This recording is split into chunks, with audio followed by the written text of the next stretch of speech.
അനധികൃത തെരുവ് കച്ചവടങ്ങൾക്കെതിരെ ശക്തമായ നടപടി ആവശ്യപ്പെട്ട് കേരള വ്യാപാരി വ്യവസായി ഏകോപന സമിതിയുടെ നേതൃത്വത്തിൽ ജൂലൈ 2-ന് മഞ്ചേരി നഗരസഭയിലേക്ക് പ്രതിഷേധ മാർച്ച് സംഘടിപ്പിക്കും. ജംഗ്ഷനുകളിലും പ്രധാന റോഡുകളിലും നടപ്പാതകളിലും ബൈപ്പാസ് റോഡുകളിലും അനധികൃതമായി തെരുവ് കച്ചവടക്കാരുടെ എണ്ണം ദിനംപ്രതി വർദ്ധിച്ചു വരികയാണെന്ന് ഭാരവാഹികൾ വാർത്താ സമ്മേളനത്തിൽ ആരോപിച്ചു. കഴിഞ്ഞ ദിവസമൊക്കെ നിങ്ങൾക്കറിയാം, മഞ്ചേരിയിൽ സാംക്രമിക രോഗങ്ങളുമായി ബന്ധപ്പെട്ടുകൊണ്ട് പരിശോധന നടക്കുമ്പോൾ നടത്തപ്പെടുന്ന ഭൂരിഭാഗം സ്ഥാപനങ്ങളും തെരുവച്ചവടങ്ങളുമായി ബന്ധപ്പെട്ടിട്ടാണ്. പക്ഷേ വ്യാപാര സ്ഥാപനങ്ങളിൽ നടന്നു എന്നാണ് പുറമെ വരുന്നത്. ഇതിനൊരു ഒരു അറുതി വരണമെന്നാണ് മുനിസിപ്പാലിറ്റിയോട് നമ്മൾ പറയുന്നത്.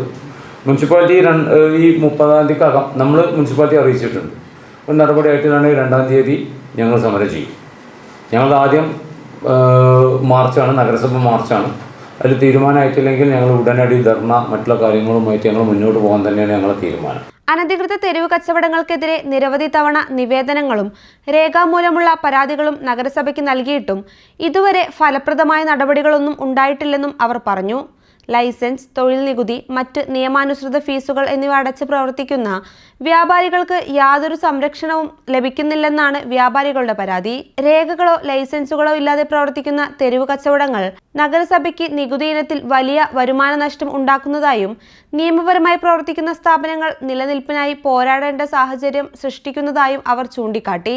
നഗരത്തിലെ നടപ്പാതകളും റോഡരികുകളും കയ്യേറി നടത്തുന്ന തെരുവ് കച്ചവടം കാൽനടയാത്രക്കാർക്കും വാഹന ഗതാഗതത്തിനും വലിയ ബുദ്ധിമുട്ടുണ്ടാക്കുന്നതായി ഭാരവാഹികൾ പറഞ്ഞു. ഭക്ഷ്യവസ്തുക്കളും പാനീയങ്ങളും വിൽക്കുന്ന തെരുവ് കച്ചവട കേന്ദ്രങ്ങളിൽ ആരോഗ്യ ശുചിത്വ മാനദണ്ഡങ്ങൾ പാലിക്കപ്പെടുന്നില്ലെന്നും ലൈസൻസുള്ള സ്ഥാപനങ്ങൾക്ക് ബാധകമായ പരിശോധനകളും നിബന്ധനകളും ഇവർക്ക് ബാധകമില്ലാത്ത സ്ഥിതിയാണുള്ളതെന്നും ആരോപിച്ചു. അനധികൃത തെരുവ് കച്ചവടങ്ങൾക്കെതിരെ നടപടി സ്വീകരിക്കാത്ത ഉദ്യോഗസ്ഥരുടെ അനാസ്ഥയ്ക്കെതിരെയാണ് ജൂലൈ 2-ന് പ്രതിഷേധ മാർച്ച് സംഘടിപ്പിക്കുന്നതെന്ന് നേതാക്കൾ അറിയിച്ചു. പ്രതിഷേധത്തിനു ശേഷം പ്രശ്നത്തിന് പരിഹാരമുണ്ടായില്ലെങ്കിൽ ശക്തമായ തുടർ സമര പരിപാടികൾ ആരംഭിക്കുമെന്നും കേരള വ്യാപാരി വ്യവസായി ഏകോപന സമിതി മുന്നറിയിപ്പ് നൽകി. Unit president Nivil Ibrahim, general secretary Sakeer Chamayam, ഭാരവാഹികളായ നാസർ ടെക്നോ, മുഹമ്മദ് ഷെരീഫ്, കെ ഖമറുദ്ദീൻ എന്നിവർ വാർത്താ സമ്മേളനത്തിൽ പങ്കെടുത്തു. News bureau, Manjeri.